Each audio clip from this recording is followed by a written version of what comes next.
පිරුණු රාත්‍රියක් ඔබට. අද අප්‍රේල් මාසේ 30 වෙනිදා බදාදා දවස. අප්‍රේල් මාසෙත් අවසාන දවස නේද?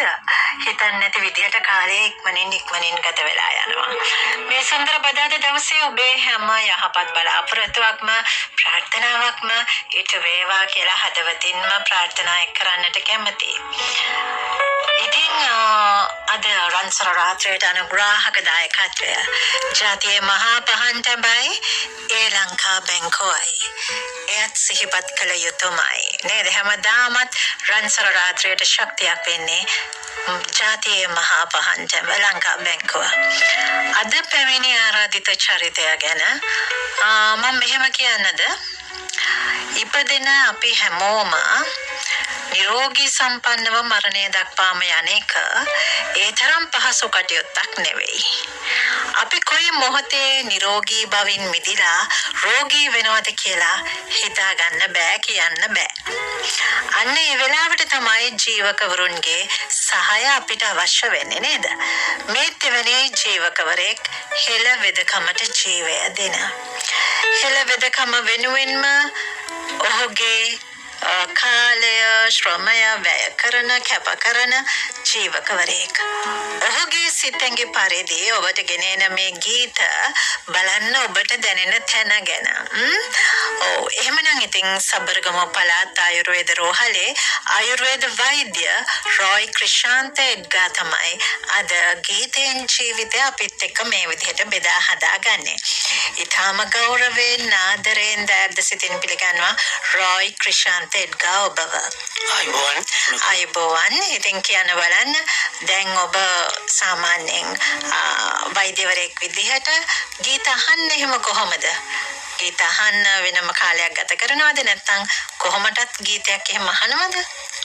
නැහැ මේකලා මම ගොඩක් වෙලාවට මගේ පෞද්ගලික වෛද්‍ය මධ්‍යස්ථානයේදී එතනට 4ට පැමිණියාට පස්සේ මගේ රාජකාරී ස්ථානින් නික්මලා පෞද්ගලික දේශාලාවට පස්සේ හවස 4 ඉඳලම රැය 8 වෙනකම්ම බොහෝ විට රෝගීන් පරීක්ෂා කරන අතරතුර මම රන් FM අහගෙන තමයි ඉන්නේ. එතකොට මට ඒ කියන්නේ සියලු වැඩසටහන් සියලුම දේ මට නිතරින් පහුවෙන්දා උදේ 7:30ට මම මගේ දේශාලාවට ආවට පස්සේ එතනත් 8 වෙනකම් රන් FM අහගෙන ඉන්නේ. ඒකේ සියලුම සින්දු මම ශ්‍රවණය කරනවා. බොහොම සන්තෝෂයි ඉතින්. රොයි ක්‍රිෂාන්ත එඩ්ගා අද ගීතවල මේ මතකයන් අපිත් එක්ක බෙදා හදා ගන්නවා. මං හිතනවා බලන්න ඔබටත් දැනෙයි මේ ගීත. සමහර වෙලාවට බලන්න ඔබේ මතකයන් එක්ක ඒ මතකයන් කොයි වගේද කියලා. ඉතින් අපි බලමු ආයුර්වේද වෛද්‍ය රොයි ක්‍රිෂාන්ත එඩ්ගා මහතාගේ ගී පෙළ ගැස්මේ මුල්ම ගීතයටයි මේ යන්නට සූදානම් වෙන්නේ. උපුල් ගුණවර්ධනයන් තමයි මේ ගීතය ලියන්නේ. සෝමතිලක ජයමහසූරින් තමයි මේ ගීතය සංගීතය මසු කරමින් ගායනා කරන්නේ. ඉතින් මේ ගීතය සාමාන්‍යයෙන් අපිට එදා උදා ගී තුලින් ඇහෙන ගීතයක්. ඉතින් ඔබ මතක් කරලා බලන්න එදා දවසේ ඔබ කුඩා කාලේ ඉඳද්දි මේ ගීත ඔබට ඇහෙන්න පුළුවන්. ඉතින් මේ ගීත අහගෙන ඔබ පාසල් යන දරුවෙක් වෙන්න පුළුවන් එදා දවසේ. ඉතින් බලන්න ඔබේ මේ සිතැඟිත් එක්ක ආයුර්වේද වෛද්‍ය රොයි ක්‍රිෂාන්ත එඩ්ගාගේ මතක කොයි හැටි වේවිද කියලා අපි බලමු. ඇත්තටම මේකලා මම මේ සෝමතිලක ජයමහා සූරීන්ගේ මෙම ගීතයේ ප්‍රධාන වශයෙන් තෝරා ගත්තේ ඇත්තටම අපි ඉස්සර කුඩා කාලේ උදෑසන පිබිදෙනකොටම අපේ ගෙදර රේඩියෝ එකක් තමයි තිබුණේ. කාලේ අපිට ටීවී නෑ. ඒකෝ රේඩියෝ එක නාද කරාට පස්සේ අපි ඔන් කරාට පස්සේ අපිට ඇහෙන්නේ ඇත්තටම උදාගී. ඒ උදාගී ඇතුලේ අපි මේ විල්තරේ පියුම් පිපි සුගන්ධවත් වී කියන ගීතය නිතර ඇහෙනවා අපට. එතකොට ඒ උදාගීත අතර එතකොට ඒ තුලින්ම අපිට මහත් ප්‍රබෝධයක් ඇති වෙනවා.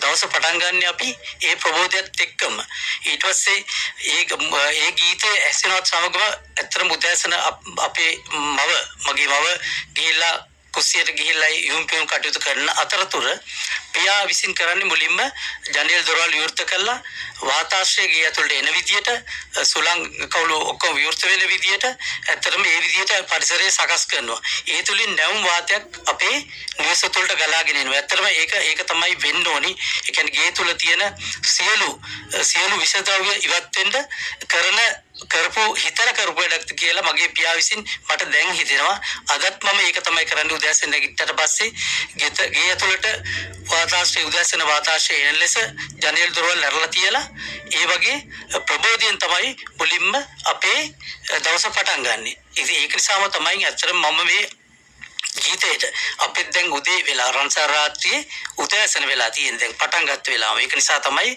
මම උදෑසන ප්‍රබෝධයෙන් මේ ගීතය අපිට ඔබට ශ්‍රාවකයන් ශ්‍රවණය කරන්න දෙන එක ඉතාමත් සුසුයි කියලා හිතලා මෙය ඔබට පිළිල කරන්නේ.